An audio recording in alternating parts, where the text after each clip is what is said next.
Hi friends, அனைவருக்கும் வணக்கம். இன்றைக்கி எதுக்காக இந்த வீடியோ அப்படின்னு பார்த்தீங்கன்னா, எங்கள் வீட்டில் புது விளக்கு ஒன்று வாங்கியிருக்கோம். அது என்ன விளக்கு அப்படின்னு பார்த்தீங்கன்னா, வெள்ளி விளக்கு தான் ஃப்ரெண்ட்ஸ். இது என்னுடைய நீண்ட நாள் கனவு, ஆசை எல்லாமே சொல்லலாம்.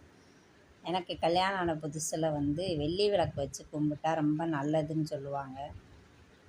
ஆனால் நாங்கள் அதை வாங்கக்கூடிய சூழ்நிலை இல்லாமல் இவ்வளோ நாள் கடந்துருச்சு. அந்த கனவு நிறைவேறதுக்கு இன்றைக்கி தான் நேரங்காலம் கூடி வந்திருக்குன்னு நினைக்கிறேன். ரொம்ப மகிழ்ச்சியாக இருக்குது. அந்த வெள்ளி விளக்கை முதல் முறையாக ஏற்றினேன். அதான் அந்த சந்தோஷத்தை உங்கள்கிட்டையும் ஷேர் பண்ணிக்கலான்னு வீடியோ போட்டேன். பாருங்கள், எங்கள் வீட்டு வெள்ளி விளக்கு. வீடியோ பிடிச்சிருந்தா லைக் பண்ணுங்கள், மறக்காமல் சப்ஸ்கிரைப் பண்ணுங்கள். ராஜா மலர் சேனலை சப்போர்ட் பண்ணுங்கள்.